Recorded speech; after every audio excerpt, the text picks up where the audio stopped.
नमस्कार बच्चों, स्वागत है आपका द पल्लवी एकेडमी में। और मैं पल्लवी गौड़ एक बार फिर से आपके बीच में उपस्थित हूँ एक नए विषय के साथ में। बच्चों, आज की इस वीडियो में मैं आपको आपका जो क्षितिज भाग 2 का गद्य खंड है उसमें जो सेकंड पार्ट है उसके बारे में बताने वाली हूँ। काव्य खंड की विस्तृत व्याख्या सभी पाठों की मैंने अपनी पिछली वीडियो में कर दी है, तो आप उन व्याख्याओं को अगर सरल और रुचिकर तरीके से याद करना चाहते हैं, समझना चाहते हैं, तो मेरी उन वीडियो को अवश्य देखें। तो बच्चों, आज हम बाल गोविंद भगत जो आपका पाठ 2 है गद्य खंड का, उसके बारे में जानकारी लेंगे। साथ ही मैं बताऊंगी कि आपकी परीक्षाओं में जो ओटी टाइप छोटे छोटे प्रश्न पूछे जाते हैं वो इस पाठ में से कौन कौन से पॉइंट्स हैं जिन पर आपको विशेष ध्यान देना चाहिए, उनके बारे में भी बात करेंगे। तो आपका समय बहुत कीमती है, जल्दी से आप मेरी वीडियो को सब्सक्राइब करें, मुझे ढेर सारे लाइक करें और शेयर करें, और फटाफट से चलिए हम अपने विषय की ओर बढ़ते हैं। तो बच्चों, आज मैं आपको आपके पाठ की संक्षिप्त रूपरेखा बताऊंगी, यानी कि मैं प्रारंभिक परिचय आपको उस पाठ का देती हूं, फिर हम पाठ को पढ़ेंगे। दरअसल ये जो पाठ है इसके लेखक है रामवृक्ष बेनीपुरी, और इस पाठ की जो विधा है वो है रेखा चित्र। इस पाठ में एक व्यक्ति के व्यक्तित्व का और उसकी जीवन शैली का बड़े ही रुचिकर तरीके से वर्णन किया गया है, और वो जो व्यक्ति हैं वो है बाल गोविंद भगत। तो सबसे पहले हम संक्षिप्त रूप में उनके व्यक्तित्व के बारे में जान लेते हैं कि वो दिखते कैसे थे, वो कैसे थे। तो लेखक ने यहाँ बताया है कि ये जो बाल गोविंद भगत थे वो मझोले कद के व्यक्ति थे। मझोले का अर्थ होता है बच्चों, ना बहुत ज्यादा ऊंचा और ना बहुत छोटा, सामान्य कद के, मझोले कद के व्यक्ति थे। फिर गोरे चिट्टे थे, ठीक है। और वो साधुओं की तरीके से लंबी दाढ़ी तो नहीं रखते थे, लेकिन उनका चेहरा हमेशा सफेद बालों से ढका रहता था। वे अपने शरीर पर कपड़े बहुत कम पहनते थे, एक लंगोटी मात्र लगाए रहते थे, और उनके जो सिर पर एक कनपटी टोपी, जो कबीर पंथ को मानने वाले लोग पहनते हैं, वो एक टोपी वो पहने रहते थे। साथ ही विशेष बात यह कि वो कबीर पंथ को मानते थे, यानी कि कबीर दास जी को अपना साहब मानते थे। कबीर मठ में, जो कि उनके गांव से लगभग 2 कोस पर था, कबीर मठ में जाया करते थे। कबीर दास जी के ही भजनों का गायन किया करते थे, और वो बड़ा ही मधुर सुरीला गाते थे। और क्या गाते थे? कबीर पंथी भजन, ठीक है। उनका जो व्यवहार था वो गृहस्थ जीवन तो थे, मतलब गृहस्थ थे, वो साधु नहीं थे, पर उनका जो जीवन शैली थी, उनका जो जीवन जीने का तरीका था वो साधु संतों जैसा था। कैसा? ना तो वो कभी झूठ बोलते थे, और अपनी बात बड़े खरे स्वभाव से कहते थे, निसंकोच होकर, निडर होकर अपनी बात को रखते थे। सबसे बड़ी बात, वो किसी दूसरे की चीज को छूना भी पसंद नहीं करते थे, और अगर किसी का कोई उपयोग करना होता था तो बिना पूछे तो सवाल ही नहीं है किसी चीज का उपयोग करने का। और जब वो खेती, उनकी यहाँ पर खेती थी, वो किसानी करते थे, खेती, और जब अनाज पैदा होता था तो वो उस अनाज का पता है क्या करते थे? उन्होंने अपने अनाज को, जब खेतों में अनाज कटाई के बाद में जब इकट्ठा होता था, तो वो उस पूरे अनाज को अपने जो गांव से जो 2 कोस पर उनका जो कबीर मठ था उसमें ले जाते थे, और वहां पर पूरा अनाज अर्पण करते थे कबीरदास जी की सेवा में, क्योंकि वो उन्हें साहब मानते थे। और प्रसाद रूप में जो कुछ भी उन्हें प्राप्त होता था उसी से वो अपना जीवन यापन करते थे। उनकी पत्नी तो नहीं थी, पर उनका एक इकलौता बेटा था, पर उनका इकलौता बेटा पौंधा टाइप का, यानी कि मानसिक रूप से बड़ा ही मंद बुद्धि कह सकते हैं, वैसा था। उन्होंने उस बेटे की शादी की थी, और उनकी एक बहू थी। वो बहू बहुत ही सुशील थी, घर का काम का संभाले हुए थी, पूरी गृहस्थी संभाले हुए थी। और ये जो बाल गोविंद भगत थे, चूंकि उनका बच्चा सामान्य मानसिक स्तर का नहीं था, इसलिए वो अपने बच्चे का बहुत ही ख्याल रखते थे। चूंकि बाल गोविंद भगत बहुत अच्छा गाते थे और वो हमेशा कबीर के भजनों का गायन किया करते थे, तो इस पाठ में बच्चों आपके अलग अलग महीनों में का वर्णन किया गया है। जैसे कि आषाढ़ का महीने का वर्णन है कि आषाढ़ के महीने में किस तरीके से वो धान को जब बोते थे खेतों में, तो धान की रोपते समय बड़ा ही सुरीले कंठ में कबीर पंथी भजन गाते थे, और जिसको सुनकर आसपास के खेतों में काम करने वाले लोग भी झूम जाया करते थे। इसी प्रकार से जब भादों का महीना होता था और बारिश हो रही होती थी, काली घटाएं छाई होती थी, और तब उस भादों की रात के अंधियारे में जब सारा वातावरण बड़ा ही मनमोहक हुआ करता था, तब कबीरदास जी अपनी खंजड़ी बजाते हुए भजन गाते थे। खंजड़ी क्या थी बच्चों? खंजड़ी एक प्रकार का वाद्य यंत्र है, जो ढपली होती है ना, उससे छोटे साइज का होता है और उसको हाथ में लेकर उंगलियों से बजाया जाता है और उसमें डिमिक डिमिक कुछ कुछ ढपली से मिलता जुलता राग आता है, बड़ा ही सुरीला। तो कबीर के जो भजन गाते हैं वो अक्सर उस खंजड़ी का उपयोग करते हैं। तो बाल गोविंद भगत उस खंजड़ी को बजाया करते थे। अच्छा, कार्तिक का महीना जब होता था, यानी कि जब दीपावली के आसपास का जो महीना, वो जो कार्तिक का महीना होता था, उसमें वो प्रभाती गाते थे, यानी कि सुबह ही सुबह उठकर और कबीरदास जी के भजन बड़े ही सुरीले स्वरों में गाया करते थे। और ये उनका क्रम फागुन में, यानी कि होली के महीने तक, फागुन मास तक चलता था। जहां सारा गांव सो रहा होता था, वो सुबह ही बड़ी जल्दी उठकर नदी में स्नान करके और अपनी एक मेड़ पर बैठकर बढ़िया काली कंबल, जब सर्दी होती थी तो काली कमली यानी कि काले रंग का कंबल ओढ़े रहते थे और भजन में मस्त हो जाया करते थे। वहीं पर जब गर्मी होती थी तो गर्मी में वो क्या करते थे कि गर्मी के समय में वो शाम के समय अपने घर के आंगन में बड़े ही झूमते हुए मस्ती से कबीरदास जी के भजन गाते थे। और उन भजनों के जो सुनने वाले श्रोता थे, जिन्हें वो सुनना बहुत पसंद था, वे भी उस आंगन में आ जाया करते थे और बाल गोविंद भगत उन भजनों को गाते थे और वो मंडली जो श्रोता थे वो उन भजनों को दोहराते थे, तालियां बजाते थे, खंजड़ी बज रही होती थी और कई बार तो बाल गोविंद भगत मस्ती में झूमने लगते थे। तो इस प्रकार से उनका जो जीवन था वो कबीरदास जी के भजनों में रमा हुआ था और वे साधु संतों जैसे व्यवहार करते हुए, गृहस्थ होकर भी साधु संतों का जीवन जीते थे। उनके चूंकि एक बेटा था, वो कुछ दिनों से बीमार था, लेकिन असमय ही उसकी मृत्यु हो जाती है और तब उनका एक नया रूप दिखाई देता है कि जब उनके बेटे की, इकलौते बेटे की, जिसे वो बहुत प्रेम करते थे, बहुत उसका ख्याल रखते थे, जब उस बेटे की मृत्यु हो जाती है तो वो उस बेटे की मृत्यु पर रोते नहीं है, बल्कि जो कबीरदास जी को मानने वाले जो निर्गुण पंथी होते हैं, उनकी क्या विचारधारा होती है पता है? कि मृत्यु दुख मनाने का विषय नहीं है, मृत्यु में आत्मा का परमात्मा से मिलन होता है। तो उसी को चरितार्थ करते हुए बाल गोविंद भगत उस बच्चे को आंगन में लिटाते हैं, सफेद कपड़े से ढांकते हैं, उसके सिराने तुलसी दल और फूल बिछा देते हैं, उसके सिराने पर एक दीपक जला देते हैं और रोते नहीं है। वो क्या करते हैं, उस वक्त भी कबीरदास जी के किसी भजन को बड़े ही तल्लीनता के साथ मगन होके गाते रहते हैं।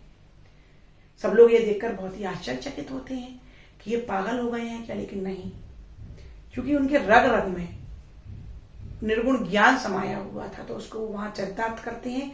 और जब उनकी बहू उस वक्त रो रही होती है तो वो उसको भी रोने से मना करते हैं और उससे कहते हैं कि ये रोने का विषय नहीं है, ये दुख मनाने का समय नहीं है, ये तो उत्सव का समय है, क्योंकि आज जो आत्मा है वो अपने प्रेमी परमात्मा से जाकर मिल गई है।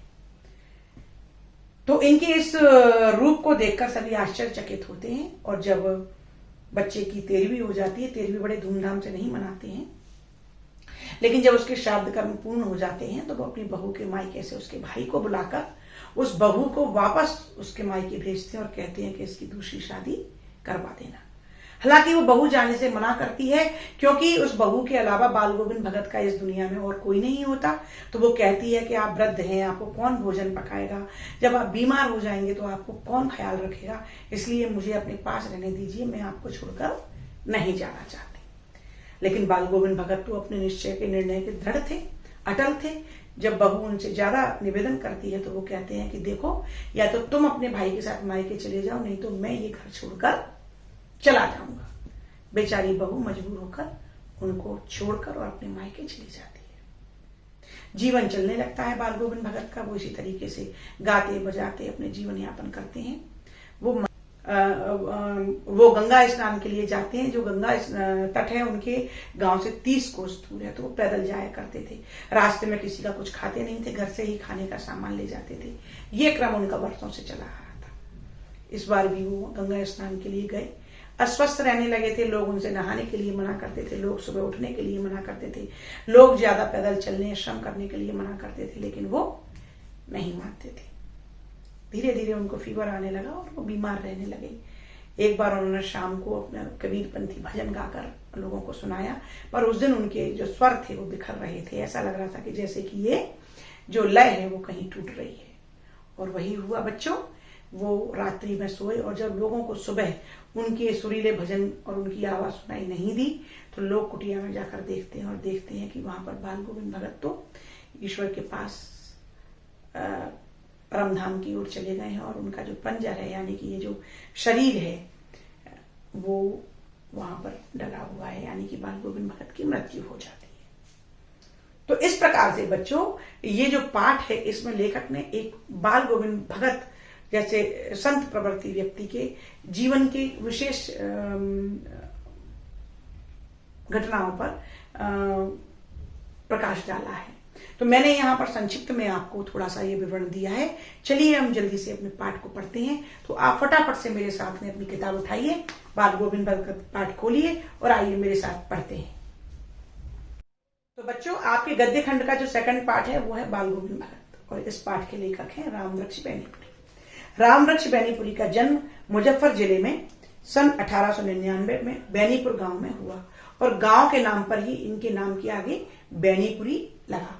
तो समझ रहे हैं कि जब कभी जन्म स्थान पूछा जाए तो रामवृक्ष बैनीपुरी में आप तुरंत क्लिक करें कि बैनीपुर उनके गांव का नाम था। इनकी जो प्रसिद्ध रचनाएं हैं वो है पतितों के देश में, चिता के फूल, अम्बपाली, माटी की मूर्तें, जंजीरें और दीवारें इत्यादि। इनकी बहुत सी रचनाएं हैं। जब कभी मैं जीवन परिचय पर बात करूंगी तो हम इनके बारे में डिटेल से जानेंगे। लेकिन हाँ, यहां पर मैं एक बात जरूर बताना चाहूंगी कि अक्सर परीक्षा में पूछा जाता है कि कलम का जादूगर किसे कहा जाता है। तो बच्चों ध्यान देना, कलम का जादूगर रामवृक्ष बैनीपुरी को कहा जाता है। तो आप ये विशेष बात याद रखें कि रामवृक्ष बैनीपुरी कलम का जादूगर और बैनीपुर इनके गांव का नाम। ठीक है बच्चों। तो बच्चों ये जो बाल गोविंद भगत पाठ है, इस पाठ की विधा है रेखा चित्र। विधा क्या होती है? गद्य के जो अलग अलग रूप होते हैं, जितने तरीकों से गद्य लिखा जाता है उन रूपों को, उन तरीकों को हम गद्य की विधाएं कहते हैं। जैसे कहानी, नाटक, उपन्यास, एकांकी, संस्मरण, यात्रा वृत्त, उसी तरीके से रेखा चित्र। ठीक है। तो रेखा चित्र में रेखाओं का चित्र, तो रेखा यहां पर हुई है शब्द, यानी कि शब्दों से इस प्रकार से वर्णन किया जाए जहां लेखक ऐसा वर्णन कर देता है कि उसको पढ़ने वाले या उसको सुनने वाले के सामने उस घटना का या उस व्यक्ति का या उस स्थान का चित्र उपस्थित होने लगता है। ऐसा लगता है कि जो हम पढ़ रहे हैं या जो हम सुन रहे हैं वो पूरी घटना हमारी आंखों के सामने चल रही है। उस प्रकार का चित्रण रेखा चित्र कहलाता है। तो बच्चों बाल गोविंद भगत पाठ की विधा क्या है? रेखा चित्र।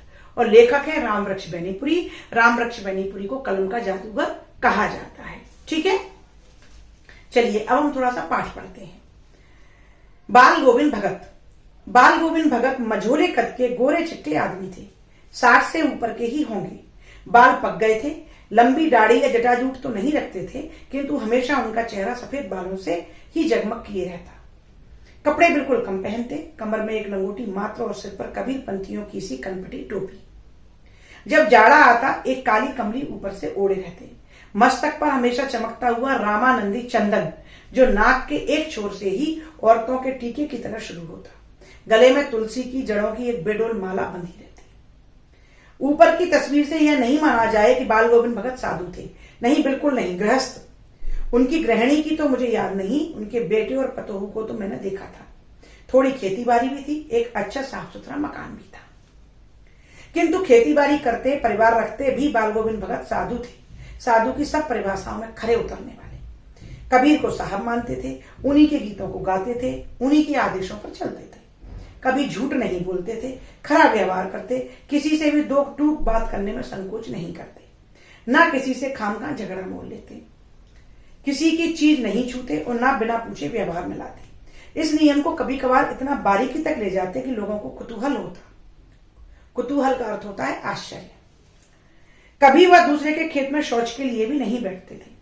वह गृहस्थ थे, लेकिन उनकी सब चीज साहब की थी। जो कुछ खेत में पैदा होता सिर पर लाद कर पहले उसे साहब के दरबार में ले जाते। उनके घर से 4 कोस दूर पर था एक कबीरपंथी मठ। वह दरबार में भेंट रूप रख लिया जाकर प्रसाद में जो उन्हें मिलता उसे घर लाते और उसी से गुजारा करते। तो बच्चों मैंने बताया था ना कि उनकी वेशभूषा क्या थी, और वो अपने अनाज को जो उनके गांव से 4 कोस दूर था कबीर मठ, उसमें ले जाते थे, वहां पर सौंप देते थे और प्रसाद रूप में उन्हें जो भी प्राप्त होता था वो उसको गुजारे में ले लिया करते थे। ठीक है। इन सब के ऊपर मैं तो मुग्ध था उनके मधुर गान पर, जो सदा सर्वदा ही सुनने को मिलता। कबीर के वे सीधे साधे पद जो उनके कंठ से निकलकर सजीव हो उठते। अब महीने की वर्णन है, आषाढ़ की रिमझिम है। आषाढ़ का महीना है ना, आषाढ़ की रिमझिम है। समूचा गांव खेतों में उतर पड़ा है। कहीं हल चल रहे हैं, कहीं रोपनी हो रही है। रोपनी का अर्थ होता है बेटा धान की एक खेत से पौधा उठा के दूसरे खेत में रोपना, लगाना, है ना। धान की रोपनी की जाती है, ठीक है। धान के पानी भरे खेतों में बच्चे उछल रहे हैं। औरतें कलेवा लेकर पेड़ पर मेड़ पर बैठी हैं। आसमान बादल से घिरा, धूप का नाम नहीं। ठंडी पुरवाई चल रही है। पुरवाई का अर्थ होता है पूर्व दिशा से आने वाली हवा। ऐसे ही समय आपके कानों में एक स्वर तरंग झंकार सी कर उठी। यह क्या है, यह कौन है, यह पूछना ना पड़ेगा। बाल गोविंद भगत समूचा शरीर कीचड़ में लिथड़े अपने खेत में रोपनी कर रहे हैं। उनकी अंगुली एक एक धान के पौधे को पंक्तिबद्ध खेत में बिठा रही है। उनका कंठ एक एक शब्द को संगीत के जीने पर चढ़ाकर कुछ को ऊपर स्वर्ग की ओर भेज रहा है और कुछ को इस पृथ्वी की मिट्टी पर खड़े लोगों के कानों की ओर।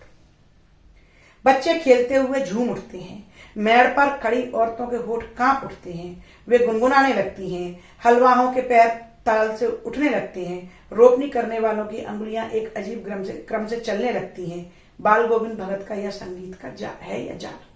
मतलब कि आषाढ़ के महीने में जब रिमझिम बारिश होती है और खेतों में पूरा गांव इकट्ठा हो जाता है नए बीजों को लगाने के लिए, रोपनी करने के लिए, हल चलाने के लिए, तो वहां पर बच्चे भी होते हैं जो खेत में उछल रहे होते हैं। महिलाएं मेड़ों पर खड़े होकर कलेवा लेकर अपने कामगार और श्रमिकों का इंतजार कर रही होती हैं और उसी पास से किसी खेत में बाल गोविंद भगत रोपनी करते हुए, यानी कि धान का पौधा रोपते हुए मस्त होकर गाने लगते हैं। और उनके गाने का, इनको भजन का, उनकी आवाज का ऐसा जादू होता है कि औरतें भी गुनगुनाने लगती हैं। जो हल चलाने वाले, जो खेतीहर हैं, उनके भी पैर ताल पर उठने लगते हैं। बच्चे भी मंत्रमुग्ध हो जाते हैं। सारा वातावरण मंत्रमुग्ध होकर एकदम रसमय हो जाता है। ये बाल गोविंद भगत के संगीत का जादू है। तो इसमें आषाढ़ के महीने की बात हो रही है, ध्यान रखना।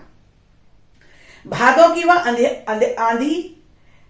वह अंधेरी अधरतिया। अब भादों का महीना, अभी थोड़ी ही देर पहले मूसलाधार वर्षा खत्म हुई है। बादलों की गरज, बिजली की तड़प में आपने कुछ नहीं सुना हो, किंतु अब झिल्ली की झंकार या दादरों की टर्र टर्र बाल गोविंद भगत के संगीत को अपने कोलाहल में डुबो नहीं सकती। उनकी खंजड़ी है ना, डिमक डिमक बज रही है और वे गा रहे हैं, गोदी में पियवा, चमक उठे सखिया, चिहक उठे ना।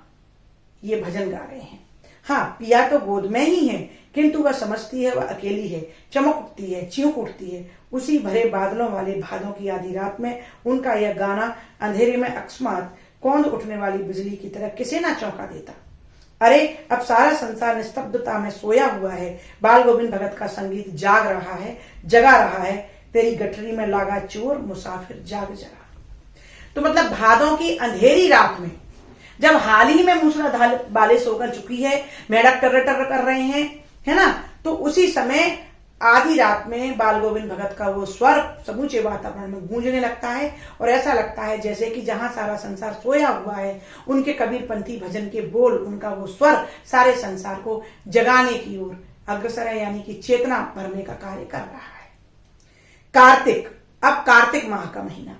कार्तिक आया नहीं कि बाल गोविंद भगत की प्रभातियां शुरू हुई। प्रभातियां यानी प्रभात में बहुत ही सवेरे सवेरे गाए जाने वाले भजन, जो फागुन तक चला करती। इन दोनों वह सवेरे ही उठते, न जाने किस वक्त जगकर वह नदी स्नान को जाते। गांव से 2 मील दूर, यानी कि उनके गांव से 2 मील दूर पर एक नदी पड़ती थी, वो वहां स्नान करने जाते थे। वहां से नहा धोकर लौटते और गांव के बाहर ही पोखरे के ऊंचे, पोखरे यानी छोटा सा तालाब, ऊंचे भिड़े यानी कि पोखरे की दीवार पर खंजड़ी लेकर जा बैठते और गाने टेरने लगते। मैं शुरू से ही देर तक सोने वाला हूं, किंतु एक दिन माघ की उस दांत किटकिटाने वाली भोर में भी उनका संगीत मुझे पोखरे तक ले गया था। अभी आसमान के तारों के दीपक बुझे नहीं थे। हाँ, पूरब में लोही लग गई थी। लोही का अर्थ होता है कि सूर्य की लाल लाल किरणें। लोही का अर्थ क्या होता है? प्रातः काल जब सूर्य उगता है तो आसमान में एक लालिमा सी छाई रहती है। जब अर्ली मॉर्निंग कभी आप बच्चे उठकर देखना कि जब पूरी तरीके से सूर्य नहीं निकल पाता, 4-5 बजे के बीच का समय होता है सर्दियों में, तब हल्का सा आसमान लाल लाल होता है ना, उसको बोलते हैं लोही, जिसकी लालिमा को शुक्र तारा और बढ़ा रहा था, यानी कि आसमान में एक शुक्र तारा दिखाई दे रहा था। खेत बगीचा घर सब कुहासा छा रहा था। कुहासा का अर्थ होता है कोहरा। सारा वातावरण अजीब रहस्य से आवृत मालूम पड़ता था। आवृत मीन्स ढका हुआ, है ना। उस रहस्यमय वातावरण में एक कुश की चटाई पर पूरा मुंह काली कमली ओढ़े बाल गोविंद भगत अपनी खंजरी लिए बैठे थे। मैंने बताया था ना कि सर्दी में काली कमली यानी कि काले रंग का कंबल वो अक्सर ओढ़ा करते थे। उनके मुंह से शब्दों का तांता लगा था। उनकी अंगुलियां खंजरी पर लगातार चल रही थी। गाते गाते इतने मस्त हो जाते, इतने शुरूर में आते कि उत्तेजित हो उठते कि मालूम होता अब खड़े हो जाएंगे। कमली तो बार बार सिर से नीचे सरक जाती। मैं जाड़े से कप कपा रहा था, किंतु तारे की छांव में भी उनके मस्तक से श्रम बिंदु जब तब चमक ही पड़ती। लेखक कहते हैं कि मैं तो उस कपकपाती सर्दी में कांप रहा था, लेकिन वहीं पर जब मैं उन्हें देख रहा था तो उनके मस्तक पर श्रम बिंदु, क्योंकि वो मस्त होकर गीत गाने में, ऊंचे स्वर के आलाप लगाने में तल्लीन थे, इसलिए उनके मस्तक पर श्रम बिंदु, पसीने की बूंदें कहीं कहीं छलक पड़ती थी। गर्मियां, अब गर्मियों के महीने की बात। गर्मियों में उनकी संध्या कितनी उमस भरी शाम को न शीतल करती। अपने घर के आंगन में आसन जमा बैठते। गांव के उनके कुछ प्रेमी भी जुट जाते। खंजड़ियों और करतालों में तालियां की भरमार हो जाती। एक पद बाल गोविंद भगत कह जाते, उनकी प्रेमी मंडली उसे दोहराती, तिहराती। मतलब कि जब बाल गोविंद भगत कोई पंक्ति गाते थे तो उनके जो प्रेमी जन थे, जो उनकी जो मंडली थी, जो उसको सुनकर मंत्रमुग्ध होती थी, वो सुनने के लिए जो आते थे, वो उन पंक्तियों को 2 बार 3 बार दोहराते थे। ठीक है। धीरे धीरे स्वर ऊंचा होने लगता, एक निश्चित ताल, एक निश्चित गति से। उस ताल स्वर के चढ़ाव के साथ श्रोताओं के मन भी ऊपर उठने लगते, मतलब जो सुनने वाले थे वो भी उन ताल और स्वरों में झूमने लगते थे। धीरे धीरे मन तन पर हावी हो जाता, यानी कि सुध बुध खो बैठते थे। होते होते एक क्षण ऐसा आता कि बीच में खंजरी लिए बाल गोविंद भगत नाच रहे हैं। ऐसा होता था, इतना मस्ती भरा वातावरण हो जाता था कि कई बार तो बाल गोविंद भगत अपने हाथ में खंजरी पकड़े हुए झूम कर नाचने लगते थे, और उनके साथ ही सबके तन और मन नृत्यशील हो उठे हैं। सारा आंगन नृत्य और संगीत से ओतप्रोत है। ये थी सर्दी गर्मियों की बात कि गर्मियों में शाम के समय उनके आंगन में इस प्रकार का संगीत का और स्वरों का वातावरण रसमय हो जाता था कि लोग उसमें झूमने लगते थे। बाल गोविंद भगत की संगीत साधना का चरम उत्कर्ष उस दिन देखा गया जिस दिन उनका बेटा मरा। मैंने कहानी में बताया था कि उनका एक इकलौता बेटा था जिसकी मृत्यु हो जाती है। इकलौता बेटा था वह कुछ सुस्त और बौंदा सा। बौंदा सा का अर्थ होता है मानसिक रूप से उतना एक्टिव ना होना। बौंदा का अर्थ होता है मंद बुद्धि, है ना। सामान्य स्तर के बच्चों के अलावा थोड़ा सा जो मंद बुद्धि बालक होते हैं ना, जिनका दिमाग धीरे चलता है या बहुत ही सुस्त अवस्था में चलता है।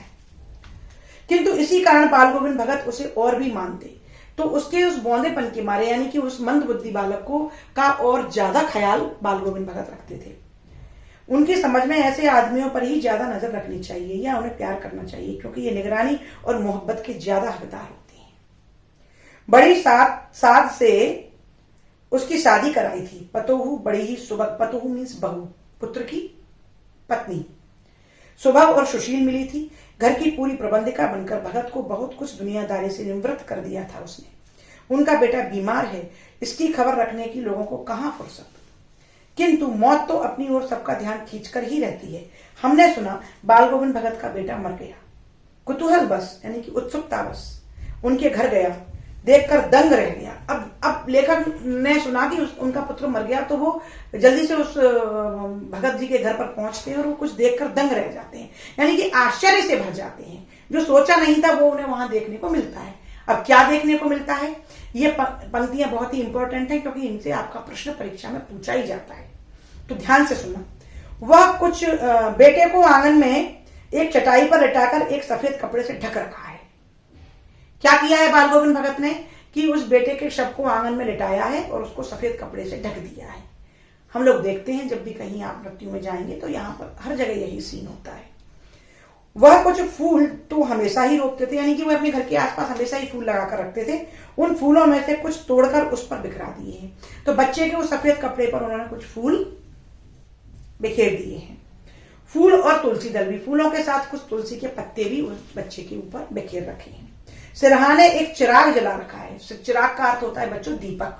तो बच्चे के शव के सिरहाने, सिर की तरफ एक दीपक जला रखा है। उसके सामने जमीन पर ही आसन लगाए गीत गाए चले जा रहे हैं। लेखक ने कहा ना कि वो दंग रह गए, तो क्या देखकर दंग रह गए। भाई जिसकी भी मृत्यु होती है बच्चों, आप जब बड़े होंगे या आप अपने आसपास कभी इस हादसे को देखेंगे तो भाई सफेद कपड़े से सभी ढकते हैं, सभी उन पर फूल डालते हैं, दीपक भी जलाया जाता है। लेकिन आश्चर्य में डालने वाली बात क्या थी कि जब हमारे यहाँ किसी की मृत्यु होती है तो हम कितनी जोर जोर से रोते हैं, लोग कितना मतलब करुणा से भर जाते हैं, वेदना से भर जाते हैं, कितना दर्दनाक माहौल होता है। लेकिन वहीं पर ये जो बाल गोविंद भगत हैं वो रो नहीं रहे हैं, वो क्या कर रहे हैं, वहीं पर उसके सामने जमीन पर आसन बिछाकर गीत गा रहे हैं। उनको गीत गाता देख वहां के लोग और लेखक दंग रह गए, आश्चर्य में पड़ गए। वही पुराना स्वर, वही पुरानी तल्लीनता, बिल्कुल लीन होकर गा रहे हैं। घर में पतोहू रो रही है, बहू अंदर घर में अंदर रो रही है, जिसे गांव की स्त्रियां चुप कराने की कोशिश कर रही हैं। कुछ महिलाएं उस बहू को चुप करा रही हैं, किंतु बाल गोविंद भगत गाए जा रहे हैं, वो रो नहीं रहे हैं, है ना। हाँ, गाते गाते कभी कभी पतोहू के नजदीक भी जाते और उसे रोने के बदले उत्सव मनाने भी कहते। क्या था कि कभी कभी बीच में उठकर जाते और अपनी बहू से कहते रो मत, उत्सव मना, यानी कि रोने के लिए मना कर रहे हैं और उत्सव मनाने के लिए कह रहे हैं। तो ये आश्चर्य की बात है ना कि किसी का इकलौता बेटा खत्म हो जाए और वो पिता रो ना रहा हो, गा रहा हो और बहू को भी कह रहा हो कि रो मत, उत्सव मना, है ना, खुशी मना। आत्मा परमात्मा के पास चली गई है, विरहिणी अपने प्रेमी से जा मिली। वो कहते हैं कि अरे ये रोने की बात नहीं है, एक आत्मा का अपने परमात्मा से मिलन हो गया, यानी कि जो अपने ईश्वर से, जो अपनी परमात्मा से बिछड़कर विरहिणी की तरह भटक रही थी, वो वापस अपने प्रेमी से जाकर मिल चुकी है। भला इससे बढ़कर आनंद की कौन बात? अरे भाई इससे बड़ी खुशी की क्या बात होगी, तो तू रो मत, उत्सव मना। मैं कभी कभी सोचता ये पागल तो नहीं हो गए, किंतु नहीं, वह जो कुछ कह रहे थे उसमें उनका विश्वास बोल रहा था, वह चरम विश्वास जो हमेशा ही मृत्यु पर विजयी होता आया है। यानी कि एक बहुत बड़े तपस्वी और एक ज्ञानी जो कि साधारण लोगों के जो जिंदगी भर पूजा पाठ करते हैं, लेकिन वो इन दृश्यों को देखकर विचलित हो जाते हैं, वहीं पर बाल गोविंद भगत में इतना परम ज्ञान, चरम ज्ञान प्राप्त था कि वो उस दृश्य को देखकर विचलित नहीं हुए, बल्कि उसकी सत्यता को स्वीकार करते हुए उसे स्थापित भी करते हैं। बेटे के क्रियाकर्म में तूल नहीं दिया, यानी कि बहुत ज्यादा उन्होंने दिखावा नहीं किया, पतोहू से ही आग दिलाई। सबसे बड़ी बात, अपने बेटे की चिता में अग्नि भी उन्होंने अपने बहू से ही दिलवाई। किंतु ज्यों ही श्राद्ध की अवधि पूरी हो गई, पतोहू के भाई को बुलाकर उसके साथ कर दिया, यह आदेश देते हुए कि इसकी दूसरी शादी कर देना। श्राद्ध के बाद में उन्होंने पतोहू के यानी कि अपनी बहू के मायके से भाई को बुलाया और कहा कि इन्हें ले जाओ और इसकी दूसरी शादी कर देना। इधर पतोहू रो रो कर कहती है, मैं चली जाऊंगी तो बुढ़ापे में कौन आपके लिए भोजन पकाएगा, बीमार पड़े तो कौन एक चुल्लू पानी भी देगा, मैं पैर पड़ती हूँ, मुझे अपने चरणों से अलग नहीं कीजिए। पतोहू जाने को तैयार नहीं होती, वो उनका ख्याल रखना चाहती है, क्योंकि उसे पता है कि उनके बुढ़ापे का सहारा उसके अलावा कोई नहीं है। लेकिन भगत का निर्णय अटल था, तू जा, नहीं तो मैं ही इस घर को छोड़कर चल दूंगा। यह थी उनकी आखिरी दलील, और इस दलील की आगे बेचारी कि क्या चलती। जब उन्होंने कहा कि मैं ही चला जाऊंगा तो बहू मजबूर होकर मायके चली जाती। बाल गोविंद भगत की मृत्यु भी उन्हीं के अनुरूप हुई, यानी कि जिस दिन उनकी मौत हुई उस दिन का वर्णन लेखक कर रहा है। हर वर्ष गंगा स्नान करने जाते, स्नान पर उतनी आस्था नहीं रखते थे जितना संत समागम पर, लोक दर्शन पर। वे साल में एक बार गंगा स्नान करने जाते थे, और वे गंगा स्नान से ज्यादा वहां के जो लोगों का, संतों का जो मिलान होता था, जो जमावड़ा इकट्ठा होता था, उस पर अधिक श्रद्धा रखते थे। पैदल ही जाते थे, करीब 30 कोस पर गंगा थी। तो यहां पर देखो दो बातें हैं कि उनके गांव से 2 मील दूर तो सामान्य नदी थी, लेकिन उनके गांव से 30 कोस दूर गंगा थी। ध्यान रखना, जो सामान्य नदी थी जिसमें वो स्नान करने जाते थे वो तो कितनी थी, 2 मील दूर, और जो साल में एक बार गंगा नदी में स्नान करने जाते थे वो थी 30 कोस दूर। तो गंगा के लिए 30 कोस याद रखना, ठीक है। साधु को संबल लेने का क्या हक, यानी कि सहारा लेने का कोई हक नहीं, और गृहस्थ किसी से भिक्षा क्यों मांगे, ये उनके सिद्धांत थे कि मैं साधु हूं तो किसी का सहारा क्यों लूं, और मैं गृहस्थ हूं तो किसी से भीख क्यों मांगू। इसलिए घर से खाकर चलते तो फिर घर पर ही लौट कर खाते, रास्ते पर खंजड़ी बजाते, गाते, जहां प्यास लगती पानी पी लेते। 4-5 दिन आने जाने में लगते, किंतु इस लंबे उपवास में भी वही मस्ती। अब बुढ़ापा आ गया था, किंतु टेक यानी कि जिद, टेक वही जवानी वाली, इस बार लौटे तो तबीयत कुछ सुस्त थी, खाने पीने के बाद भी तबीयत नहीं सुधरी, थोड़ा बुखार आने लगा, किंतु नेम व्रत तो छोड़ने वाले नहीं थे। वही दोनों जून का गीत, दोनों जून यानी दोनों समय का गीत, स्नान ध्यान खेती बाड़ी देखना, दिन दिन छीजने लगे। छीजना यानी कि बीतना, जब बहुत ही दुख में या परेशानी के साथ जब धीरे धीरे समय घटता है उसको बोलते हैं छीजना। ठीक है, लोगों ने नहाने धोने से मना किया, आराम करने को कहा, किंतु हंसकर टाल देते। उस दिन भी, अब जिस दिन खत्म हुआ उस दिन क्या हुआ, उस दिन भी संध्या में गीत गाए, किंतु मालूम होता था जैसे तागा टूट गया हो, मतलब वो उत्साह नहीं था, है ना। ऐसा लग रहा था कि कुछ तागा यानी धागा टूट रहा है। माला का एक एक दाना बिखरा हुआ, यानी कि स्वर साथ नहीं दे रहे थे, कुछ बिखराव सा मालूम पड़ता था। भोर में लोगों ने गीत नहीं सुना, जाकर देखा तो बाल गोविंद भगत नहीं रहे, सिर्फ उनका पंजर पड़ा है। पंजर यानी कि जो मृत्यु के बाद में जो हमारा देह रह जाता है उसको हम पंजर बोलते हैं, अस्थि मात्र है ना, अस्थि पंजर। तो ये था बच्चों बाल गोविंद भगत का रेखा चित्र में पूरा वर्णन मैंने आपको यहाँ पर पाठ पढ़कर सुनाया है। तो मैं यहाँ पर आपसे कुछ इंपॉर्टेंट प्रश्न पूछूंगी, तो आपको उन प्रश्नों का उत्तर बराबर देना है, और हाँ मेरे चैट बॉक्स में उनका उत्तर आप दीजिएगा। ठीक है, तो मैं आपसे पूछती हूं कि बाल गोविंद भगत का कद कैसा था। बाल गोविंद भगत का कद कैसा था। दूसरा, किस पंथ को मानते थे। बाल गोविंद भगत किस पंथ को मानते थे। बाल गोविंद भगत साहब किसे कहते थे। बाल गोविंद भगत साहब किसे कहते थे। उनके गांव से गंगा नदी कितनी दूर थी। अगला प्रश्न है मेरा, उनके गांव से गंगा नदी कितनी दूर थी। अगला प्रश्न है, बाल गोविंद भगत गीत गाते समय किस वाद्य यंत्र का प्रयोग करते थे, या उस वाद्य यंत्र को क्या कहते हैं।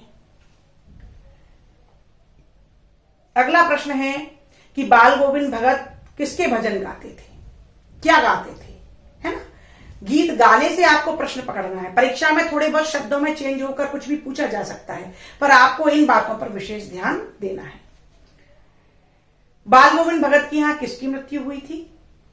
ठीक है, और बाल गोविंद भगत ने अपने पिता की अपने बेटे की चिता को मुखाग्नि किससे दिलवाई। समझ गए। इसके अलावा बाल गोविंद भगत के गांव से जो कबीर मठ था वो कितनी दूर था। वर्ष में एक बार स्नान करने बाल गोविंद भगत कहां जाते थे। वर्ष में एक बार स्नान करने बाल गोविंद भगत कहां जाते थे। बाल गोविंद भगत जो तिलक लगाते थे उसे क्या कहते हैं। मस्तक पर जो चंदन लगाते थे या जो तिलक लगाते थे उसको क्या कहते हैं। बाल गोविंद भगत पाठ की विधा क्या है। बाल गोविंद भगत पाठ के लेखक कौन है। कलम का जादूगर किसे कहा जाता है। और राम वृक्ष बैनीपुरी की 2 रचनाएं। कलम का जादूगर किसे कहा जाता है। अगला प्रश्न है राम वृक्ष बैनीपुरी की 2 रचनाएं। तो बच्चों ये कुछ प्रश्न मैंने आपके सामने रखे हैं। इन प्रश्नों को आप मेरी इस वीडियो को बार बार जब देखेंगे तो इन प्रश्नों का उत्तर इसी वीडियो में छुपा हुआ है। तो मेरी वीडियो को अगर आपको उत्तर देने में कहीं कठिनाई है तो पूरा फिर से देखें। और मैं अब अपनी अगली वीडियो में किसी नए पाठ के साथ आपके सामने आऊंगी। साथ ही मैं प्रश्न उत्तरों को भी बड़े ही सरल और बड़े ही छोटे तरीके से, छोटे रूप में आपके सामने रखने वाली हूं। तो आप मेरी आगे आने वाली सभी वीडियो और पिछले पाठों के लिए पिछली वाली सभी वीडियो देखने के लिए जल्दी से मेरे चैनल को सब्सक्राइब कर लें, ढेर सारे लाइक करें और शेयर करें, और मेरी आगे अगली वीडियो का इंतजार। तो आपके उज्जवल भविष्य के लिए बहुत बहुत शुभकामनाएं। नमस्कार।